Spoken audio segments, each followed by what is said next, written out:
Bonjour Aurore Luc. Bonjour. Alors ça y est, c'est officiel, Raphaël Glucksmann est candidat à l'élection présidentielle, à la primaire du pôle socialiste. Mais j'ai compté, il y a de nombreux candidats à gauche hors LFI. Jérôme Guedj, Philippe Brun, Ségolène Royal, Karim Bouamrane, Bernard Cazeneuve. Qu'est-ce qu'il a de plus que les autres, votre candidat ? Alors, mon candidat, déjà, il a annoncé qu'il était officiellement candidat. Ensuite, Raphaël, il a envie.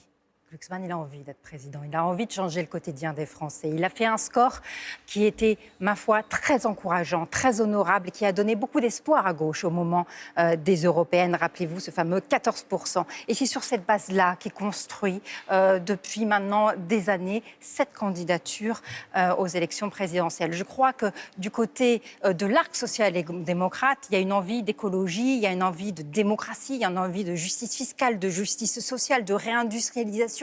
Il y a envie d'unité claire aussi sur les questions géopolitiques.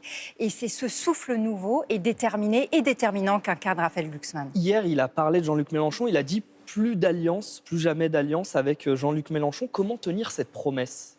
Mais nous, à Place Publique, ce n'est pas une promesse, c'est un engagement qu'on a toujours tenu. Et ensuite, moi, je vais être très claire, je ne suis pas là pour parler de Jean-Luc Mélenchon. Mais on est là. Vous allez participer, il va participer à une primaire du pôle socialiste, Raphaël Glucksmann. Et il y avait la question, notamment dans les négociations et dans l'échange, d'une charte. Vous vouliez que soit inscrit aucune alliance avec la France Insoumise aux élections législatives. Exactement. Justement, mais les socialistes, eux, ne souhaitaient pas inscrire ça dans une charte. Alors, on va voir justement au moment des débats qui vont avoir lieu à travers cette primaire, la ligne sera tranchée. Et celle de Raphaël Glucksmann et celle de Place Publique a toujours été extrêmement claire sur ce sujet. Donc c'est à ce moment-là que ce sera tranché. Hier, il a aussi tendu la main à François Hollande, l'ancien président de la République. Alors, François Hollande, à ce stade, il ne participe pas à la primaire du pôle socialiste. Son entourage a expliqué qu'il ne le souhaitait pas. Si Raphaël Glucksmann remporte cette primaire du pôle socialiste et que François Hollande se déclare candidat ensuite, comment vous faites ? Je ne l'imagine pas. Je ne l'imagine pas. Et en tout cas, lui dit se préparer à l'élection présidentielle. Bien sûr, mais je ne l'imagine pas faire cela. Je crois que ce serait une multiplication des candidatures, pour le coup, du côté de l'arc social-démocrate, ne serait pas tout à fait responsable. Il n'y aura, à mon sens, une seule candidature. Donc, à voir. Hier, Raphaël Glucksmann a tendu la main à François Hollande. François Hollande a des compétences énormes. Et je suis à peu près sûre qu'il prendra. Vous pensez qu'il va se ranger derrière François Hollande, derrière le vainqueur de cette primaire ? Pour l'instant, là, nous, vous savez, Raphaël Glucksmann s'était donné 3 mois pour commencer à réunir cette base que nous avions créée, ce partenariat fort que nous avons créé avec le Parti socialiste.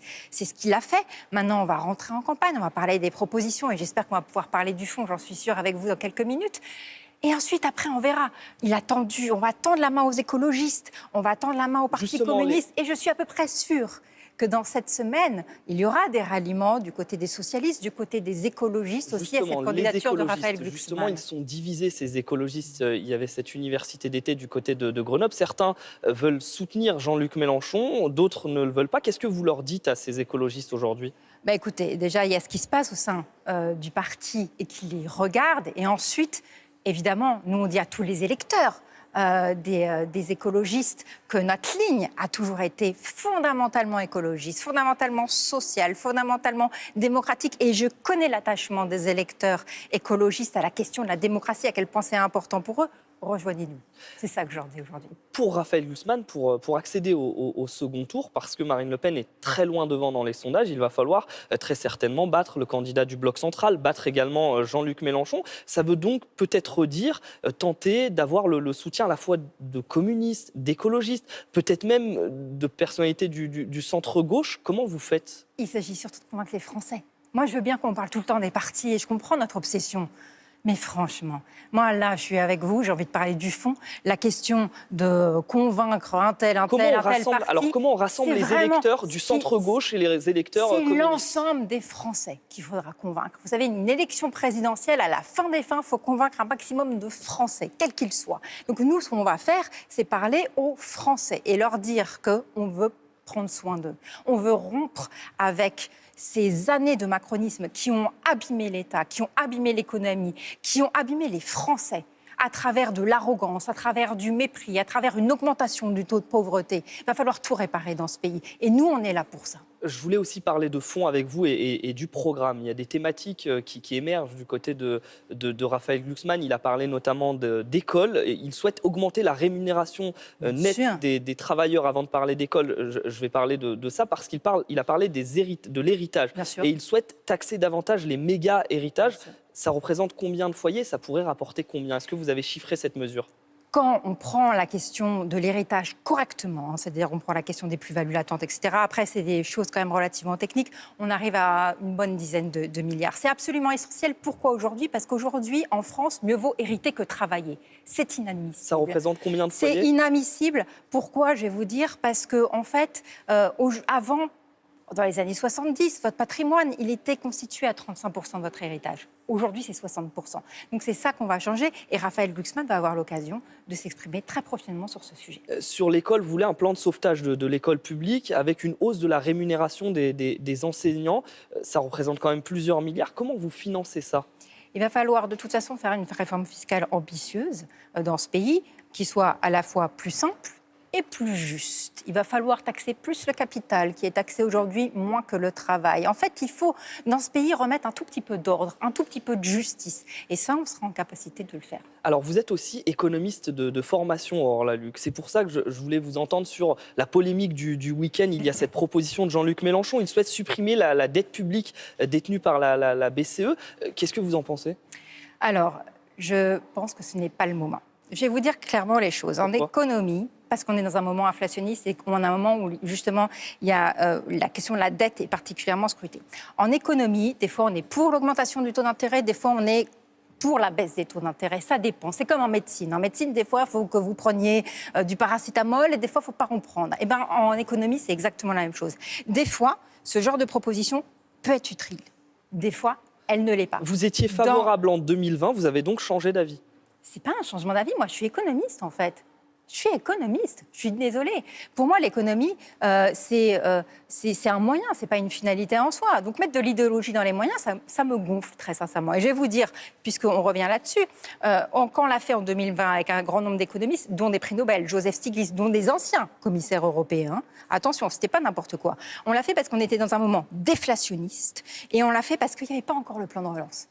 Là, on est dans un moment inflationniste. On est dans un moment où il y a une pression sur la hausse des taux et on est dans un moment où il y a déjà eu le plan de relance. Donc, c'est, à mon sens, là, à l'heure actuelle, pas adapté. Dans les thématiques qui vont faire l'élection présidentielle, il y a notamment la question de l'immigration. Et j'ai pu lire que Raphaël Glucksmann, il proposait une convention citoyenne sur l'immigration pour que des citoyens proposent des solutions. Alors, il y a cette convention citoyenne, mais est-ce que vous avez d'autres propositions concrètes sur l'immigration? Il va avoir d'autres propositions concrètes, bien sûr. Lesquelles? Eh bien, il les dira au moment de la primaire. On arrive au tout début de ce processus et il va pouvoir justement dévoiler un grand nombre de propositions. Dernière question d'actualité sur la facturation électronique obligatoire pour les entreprises à partir du 1er septembre.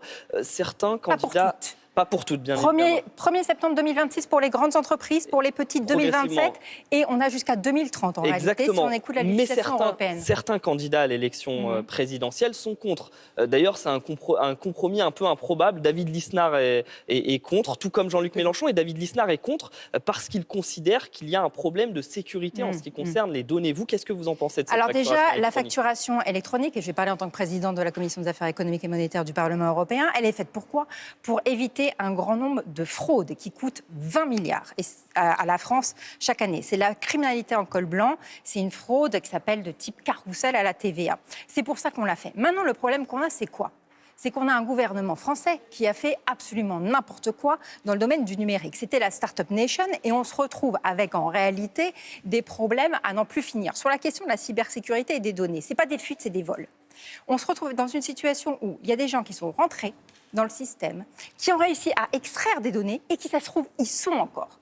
Donc, il va falloir réformer tout ça de manière très sérieuse. Comment on fait? Il nous faut premièrement un ministère dédié.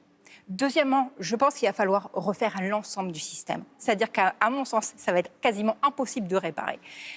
Ça tombe bien, on a des gens très compétents en France dans le domaine. Je pense à Jean-Baptiste Kempf, je pense à Gilles Babinet, je pense à Tariq Krim. On n'a que des gens compétents. Ça coûte rien. Il va falloir aussi penser, je finis là-dessus, à la question des infrastructures. C'est-à-dire qu'il nous faut, pour l'ensemble des ministères, arrêter avec des spaghettis et chacun sa méthode. Non, il nous faut une même infrastructure pour tout le monde.